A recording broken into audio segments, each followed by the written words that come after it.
Anda kembali di Dua Sisi, pemirsa. Saya akan langsung berbincang dengan Mas Ken Setiawan. Ken Setiawan ini adalah mantan Korwil Pondok Pesantren Al Zaitun ya. Mas Ken? Halo, Assalamualaikum. Waalaikumsalam. Mas Ken, bisa diceritakan Mas Ken, kalau boleh saya bilang, saya tangkap ini dari penjelasan hasil penelitian MUI ya, sesesat apa sebenarnya di Al Zaitun ini? Tapi sebelumnya kami juga disclaimer terlebih dahulu ingin menginformasikan bahwa kita sudah mengirimkan surat undangan untuk pihak Pondok Pesantren Al Zaitun, tapi masih belum respon hingga saat ini ya. Oke Mas Ken, sebagai mantan orang yang pernah berada di dalam pondok pesantren itu seperti apa yang Anda nilai, wah ini ajarannya sesat, wah ini tidak benar, ini tidak sesuai dengan ajaran agama Islam yang benar? Baik, sebelum kita bahas Al Zaitun, kita bicara di sana ada namanya tadi gerakan teritorial, gerakan fungsional. Orang selama ini kan hanya melihat secara fungsional yang memang dalam doktrin NI dijadikan sebuah kedok supaya orang nggak curiga bahwa ini adalah sebuah lembaga pendidikan. Nah, untuk masuk ke sana memang ada prosedur yang sangat ketat ya, tidak semua orang bebas. Adapun ketika masuk ke dalam, biasanya ada aturan-aturan khusus, nggak boleh bawa kamera dan pasti akan diikuti kemana saja. Ada spot-spot tertentu yang tidak boleh didokumentasikan oleh masyarakat umum yang hadir ke sana. Jadi sebenarnya kalau bicara tentang Al Zaitunnya kita hampir putus asa ya, karena ya sejak kami keluar, termasuk penelitian MUI dan Kemenak sudah ada penelitian dulu kok. Hasilnya juga hampir sama dengan MUI, cuman ya masalahnya mungkin karena dianggap dulu ini produk politik, jadi mungkin tidak dipublish sehingga ya kami lebih fokus kepada penanganan korban yang tadi disampaikan Pak Yai Khalil juga bicara tentang NI-nya, karena di Al Zaitun dan NI satu paket sebenarnya. Ini dianggap produk politik, itu bagaimana Anda bisa berkesimpulan ini bahwa dianggap sebagai produk politik, Mas Ken? Dalam dunia politik, siapa yang punya masa besar pasti akan dimanfaatkan oleh kelompok tertentu. Dan di Al Zaitun sudah terbukti dulu penggelembungan suara sampai 24.000 tahun 2004. Besar, Mas Ken? Mas Ken, seberapa besar ini pengikutnya di Al Zaitun ini? Kalau di Al Zaitun dulu kurang lebih ada hanya 11.000 ya yang sudah nyoblos ya. Tapi ada penggelembungan suara. Jadi dari luar itu sekitar Al Zaitun bisa nyoblos di sana menggunakan formulir C5 kalau tidak salah pada saat itu. Jadi terjadi penggelembungan suara. Tapi kalau anggota secara umum di Indonesia, bahkan target mereka Nusantara itu dulu ketika saya keluar kurang lebih 250.000 jamaah dan terdata ada KTP-nya mereka.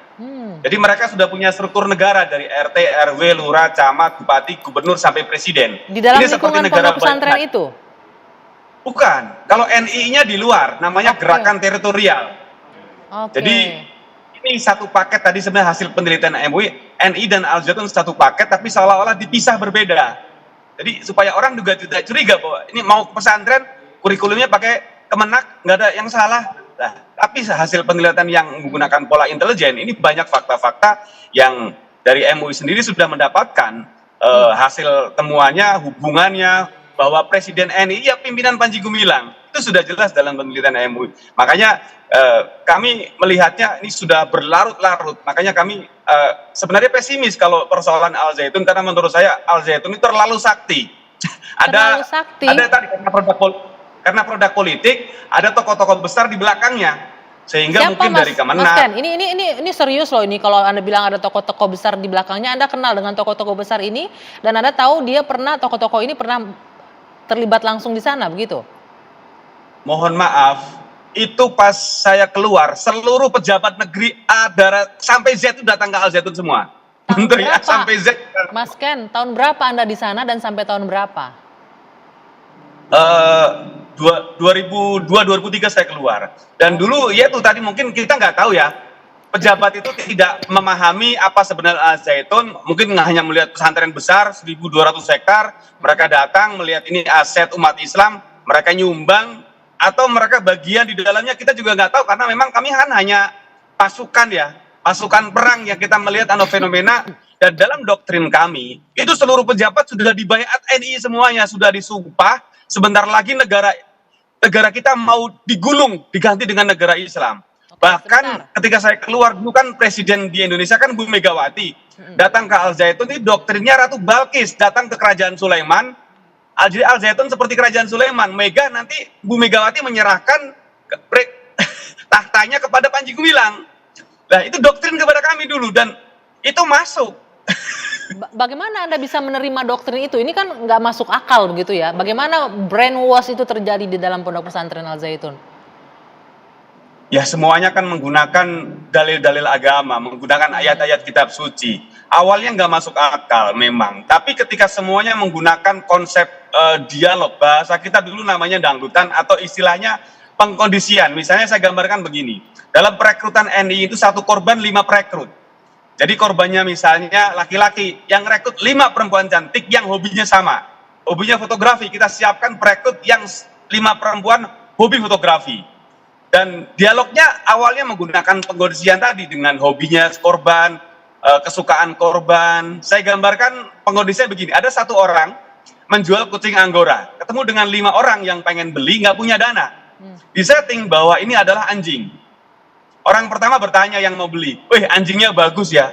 Yang punya kucing Anggora menjawab, ini bukan anjing, tapi kucing Anggora. Nah, orang kedua bertanya, berapa harganya? Orang ketiga, keempat, kelima mengatakan bahwa ini adalah anjing. Akhirnya yang punya kucing ragu, jangan-jangan ini anjing. Karena semua mengatakan bahwa ini adalah anjing. Padahal faktanya ini kucing. Nah ini faktanya ngeri. Hoax yang diulang terus-menerus akan tersugesti menjadi sebuah kebenaran. Nah, di sana menggunakan seperti itu. Apalagi tadi doktrin tentang konsep masalah sholat lebih mudah. Sholat itu bukan dilarang, tapi belum diwajibkan karena menganggap negara Republik Indonesia itu masih Mekah. Hukumnya jahiliyah, Pancasila, Tauhid. Jadi sebelum negara Islam menang atas Republik Indonesia, itu belum diwajibkan sholat yang 5 waktu. Jadi tidak ada yang sholat 5 waktu, Mas Ken? Tidak ada yang sholat 5 waktu dalam pesantren itu? Sholat itu boleh-boleh saja, terutama kalau ada tamu, supaya orang nggak curiga.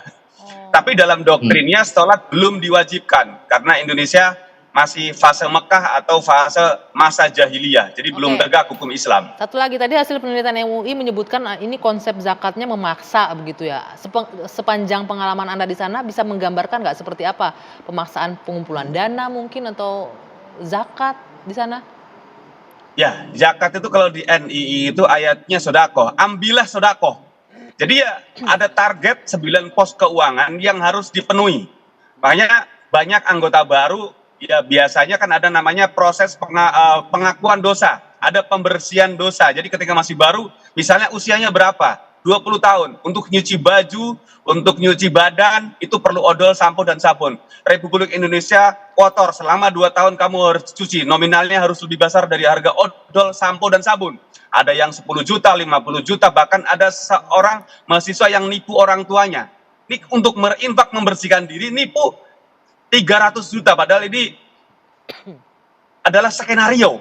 Jadi dibilang ke orang tuanya bahwa dia mecahin alat-alat putrim kampus, temannya telepon, ngaku sebagai dosen telepon, mengatakan ke orang tuanya bahwa anaknya mecahin alat laboratorium kampus nilainya 300 juta. Orang tuanya percaya karena anaknya ngaku, temannya ngaku, bapak dari kampus dosen juga ngaku, akhirnya orang tua jual aset senilai 300 juta, datang ke kampus, ini di kampus UGM Yogyakarta. Itu apakah betul Pak dosen?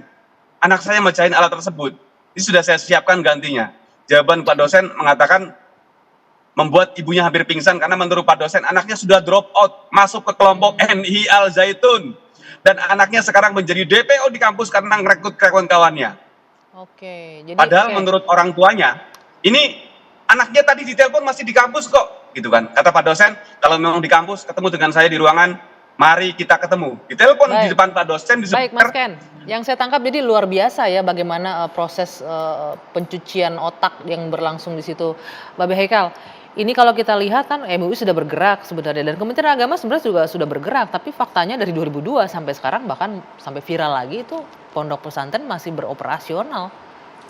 Jadi begini, pertama saya sampaikan terutama kepada siapa yang tadi ke Kementerian Agama yang ada di sana itu? Prof Waryono. Bukan, yang ada di sana, lokasi, Pak Mulyadi yang tadi memanggil ya? Panji dengan Betul, keputusan Syekh Muhammad gitu. Mulyadi, kepala. Nah begini, jadi kalau Anda masih hanya bicara soal soft, hanya bicara soal wanita menjadi khotib, itu mainnya kurang jauh dan pengetahuannya sangat picik. Ini udah lama terjadi gitu loh. Terus pemerintah melakukan pembiaran karena kita tahu ada tokoh-tokoh nggak usah pakai sembunyi, kan di belakang udah di TikTok, di Facebook, di Twitter, tokoh-tokoh itu sekarang lagi dimunculkan kembali. Cuman saya tidak menyebut karena saya menduga dahulu mereka belum tahu. Dahulu mereka dibohongin oleh pimpinan pondok begitu. Sebagaimana yang telah dilakukan. Jadi saya sangat apresiasi dengan TV One yang menghadirkan ini dan mohon ditindaklanjuti kalau sudah tahu seperti ini. Bagaimana? Coba tanya itu mantan-mantan satpam, mantan-mantan murid, mantan-mantan guru yang dikeluarkan 116 orang pada waktu itu rame-rame. Panggil mereka, tanya mereka apa yang terjadi. Bagaimana model baiatnya, bagaimana model sumpahnya.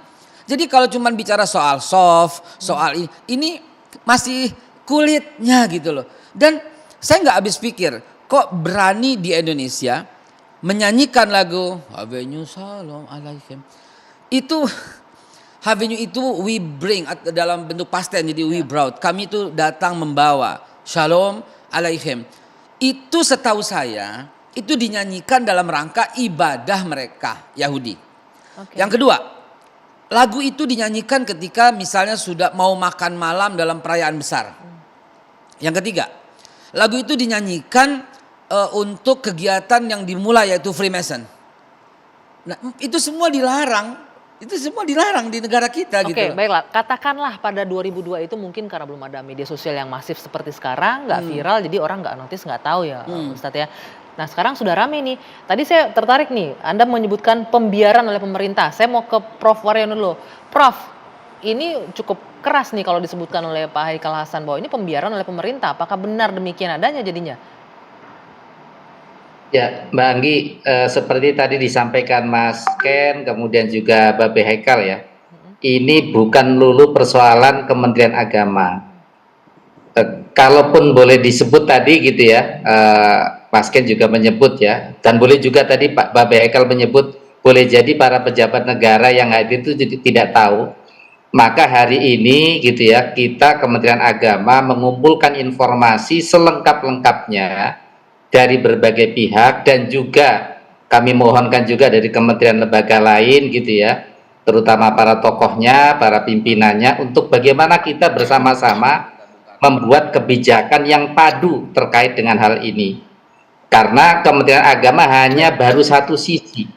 Nah, sisi lainnya ini adalah garapan kementerian lembaga lain. Oke. Begitu. Baik, kita harapkan ini didengarkan oleh pemerintah ya. Satu lagi yang saya mau tambahkan. Ketika dia bicara soal soft, dia bicara soal khotib perempuan, lalu kemudian dikaitkan dengan mazhab Bung Karno. Menurut saya ini menebarkan kabar bohong. Di kitab Bung Karno yang mana Bung Karno mengajarkan soft seperti itu? Bung Karno tokoh besar proklamator. Kalau mazhab yang kita tahu, mazhab Imam Syafi'i, salah satu patokan kitabnya kitab Al-Um, ada diajarkan berbagai fikih Syafi'i. Mazhab Imam Maliki ada kitabnya Al-Muwatta. Nah ini kok lancang sekali berkata mazhabnya Bung Karno. Apa ingin berlindung dari hal itu? Oke, Mbak Anggi, nanti kita saya ini khotib, saya ini dai dengan jadwal rata-rata 100 masjid per bulan. Itu keresahan di bawah itu udah kelihatan. Ini siapa mereka, kenapa didiamkan. Ternyata begitu dibuka lagi di arsip, sejak tahun 2002 fatwa MUI telah menyatakan dengan lengkap bahwa ini sesat. Ini gitu sesat. Ya? Dan Kementerian Agama jangan ngumpet-ngumpet, juga ada penelitian pada tahun yang sama. Kenapa sekarang mesti mau masuk lagi, mau lihat lagi? Sudah ada Pak Waryono bahwa penelitiannya dilakukan oleh Kemenak. Kenapa tidak itu diperdalam aja begitu ya, jangan seolah-olah baru mau masuk lagi. Nanti Pak Prof Waryono ditanggapi, kita harus jeda dulu sejenak. Dua sisi kembali sesaat lagi.